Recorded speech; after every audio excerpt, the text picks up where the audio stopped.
शिवसेनेच्या वतीनं जो मोर्चा काढण्यात आलेला आहे त्याची सुरुवात झालेली आहे। CBS चौकामध्ये हा मोर्चा पोहोचलेला आहे। आपण बघू शकतो की इथे रेड्या घेऊन या मोर्चामध्ये मोर्चेकरी जे आहेत ते सहभागी या ठिकाणी झालेले आहेत।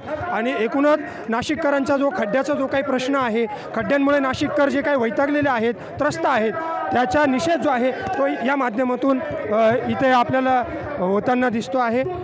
शिवसेनेचे नेते देखील या मोर्चामध्ये सहभागी झालेले आहेत आणि आपल्यासोबत आहेत माजी आमदार वसंत गीते। भाऊ, तुम्ही देखील अनेक वर्ष महानगरपालिकेमध्ये होतात, महापौर होतात, आमदार होतात, परंतु ज्या पद्धतीनं आता शहराची परिस्थिती आहे ती पाहून तुम्ही काय सांगाल? मला गेली 50 वर्षामध्ये 30 वर्ष मी नगरसेवक होतो, महापौर होतो। शिवसेनेच्या काळात सुद्धा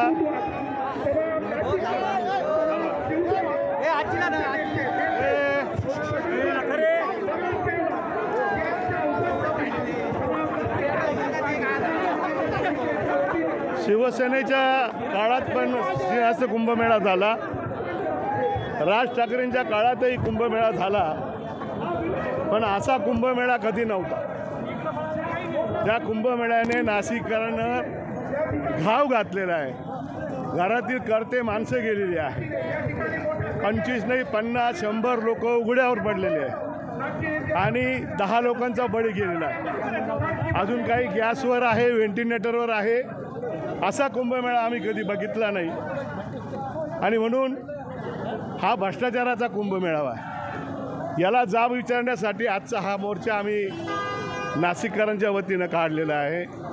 आदरणीय संजयजी राऊत यांना चॅलेंज करणाऱ्या मंत्र्याला मला सांगायचं आहे की अहो तुम्ही या कामात लक्ष घ्या, टेंडरमध्ये लक्ष नका देऊ। लोकांचे जीव चाललेले आहे, 4-4 कॅबिनेट मंत्री आहे, त्याच्यावर ते आरोप करतात, त्याच्यावर ते आरोप करतात।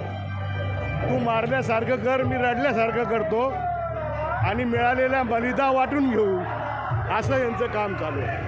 पण एकूणच महापालिका प्रशासन असेल, शासन असेल, या कुंभमेळा नियोजनामध्ये सपेशल अपयशी ठरलं असं आपल्याला वाटतं? 100% अपयश। कधी असं झालं होतं का खड्ड्यात पडून माणसं मेली? हा महाराष्ट्राचा इतिहास आहे, एका शहरामध्ये कधी नाही झाला। पण भाजपकडून असा दावा केला जातोय की 33,000 कोटींची कामं या कुंभमेळ्याची शहरात चालू आहेत आणि निश्चितपणे हा शहराचा चेहरा मोहरा जो आहे ते निश्चितपणे बदलला जाईल। विरोधकांना चुकीच्या पद्धतीनं माहिती ही पुरवली जाते नेत्यांना, असा देखील आरोप जो आहे तो भाजपच्या वतीने केला।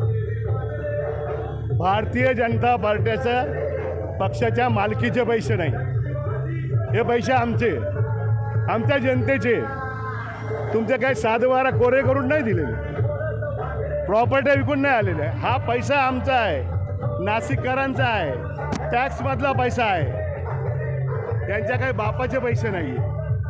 हे जर म्हणत असाल की आम्ही विकास करतो, तर मग लोक रस्त्यावर का उतरतात? लोकांचा जीव का जातो? आणि का जळगाव धुळ्याकडनंच माणसं येतात टेंडर घ्यायला? गुजरातची लोक का येतात? हा पण प्रश्न नाशिककरांनी त्यांना विचारला पाहिजे। निश्चितपणे वसंत गीते यांनी एक मोठा यामध्ये आरोप केलेला आहे की हे जे सर्व टेंडर आहेत ते बाहेरचे लोक का घेतात, गुजराती लोक का घेतात आणि नाशिक शहराची जी वाट आहे ती शासन असेल किंवा भाजपची सत्ता नाशिक महापालिकेमध्ये आहे त्यांनी लावून ठेवलेली आहे। आणि म्हणूनच हा रोष जो आहे तो व्यक्त करण्यासाठी हा मोर्चा जो आहे तो या नाशिक शहरातून आता काढण्यात आलेला आहे। संजय राऊत या मोर्चामध्ये सहभागी झालेले आहेत। आपण इकडे पाहू शकतात की मोर्चामध्ये मोठ्या प्रमाणावर कार्यकर्ते सहभागी झालेले आहेत। यमप्रतिकृती देखील नाशिककरांचे जे काही बळी जात आहे त्याचा निषेध नोंदवण्यासाठी ही प्रतिकृती देखील हे वेश परिधान करून आंदोलक या मोर्चामध्ये सहभागी झालेले आपल्याला दिसून येत आहेत। संजय राऊत या मोर्चामध्ये स्वतः सहभागी झालेले आहेत। कार्यकर्ते मोठ्या संख्येनं मोर्चात आहेत। मोठा रोष जनतेमध्ये आपल्याला दिसून येतोय। आपण पाहू शकतो की हा मोर्चा संजय राऊत स्वतः या मोर्चात सहभागी आहेत। त्या मोर्चाचं नेतृत्व संजय राऊत करतायत।